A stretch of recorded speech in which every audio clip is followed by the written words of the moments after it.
Assalamualaikum warahmatullahi wabarakatuh.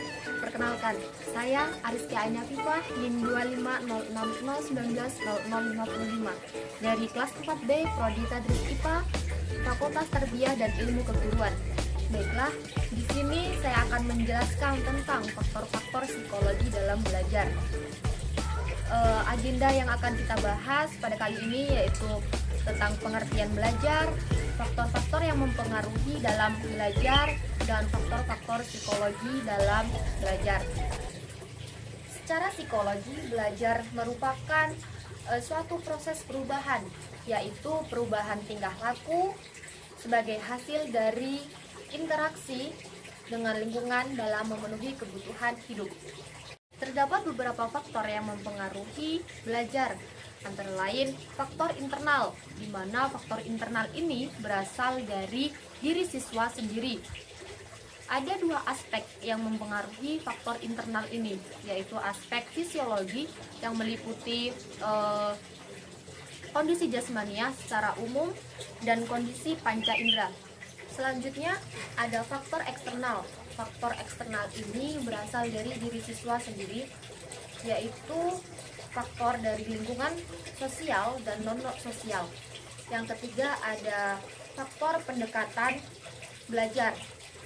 Faktor ini dapat dipahami sebagai upaya belajar siswa yang meliputi strategi dan metode yang digunakan siswa untuk melakukan kegiatan pembelajaran materi-materi pembelajaran. Selanjutnya ada faktor-faktor psikologi dalam belajar. Faktor psikologi dalam belajar ini meliputi segala hal yang berkaitan dengan kondisi mental. Kondisi mental yang dapat menunjang keberhasilan belajar adalah kondisi mental yang mantap dan kondisi mental yang stabil. Beberapa faktor psikologi dalam belajar yang utama adalah kecerdasan atau intelijensi siswa, di mana intelijensi adalah kecakapan yang terdiri dari 3 jenis, yaitu kecakapan untuk menghadapi dan menyesuaikan ke dalam situasi baru dengan cepat, dan efektif, mengetahui konsep yang abstrak secara efektif, mengetahui relasi dan mempelajarinya dengan cepat.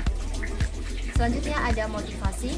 Motivasi ini merupakan salah satu faktor yang mempengaruhi keefektifan kegiatan belajar siswa. Motivasi ini sangat penting bagi siswa. Karena apa? Karena motivasi ini dapat mendorong siswa untuk mempelajari sebuah materi atau kegiatan baru yang diberikan oleh guru. Selanjutnya ada minat. Minat berarti kecenderungan dan kegairahan yang tinggi atau keinginan yang besar terhadap sesuatu. Jika seorang siswa memiliki minat ingin mengetahui, oh materi ini apa, materi yang diberikan ibu ini gimana ya, gitu kan. Jadi sehingga siswa itu akan terus meningkatkan belajarnya atau proses belajar. Jadi minat ini sangat mempengaruhi proses belajar bagi siswa. Selanjutnya ada sikap. Dalam proses belajar, sikap individu dapat memengaruhi keberhasilan proses belajar, di mana sikap adalah gejala internal yang mendimensi efektif berupa kecenderungan untuk mereaksi atau merespon dengan cara yang relatif tetap terhadap objek, orang, peristiwa, dan sebagainya, baik secara positif maupun negatif. Selanjutnya yaitu bakat. Bakat didefinisikan sebagai kemampuan potensial yang dimiliki seseorang untuk mencapai keberhasilan pada masa yang akan datang. Kemudian ada perhatian.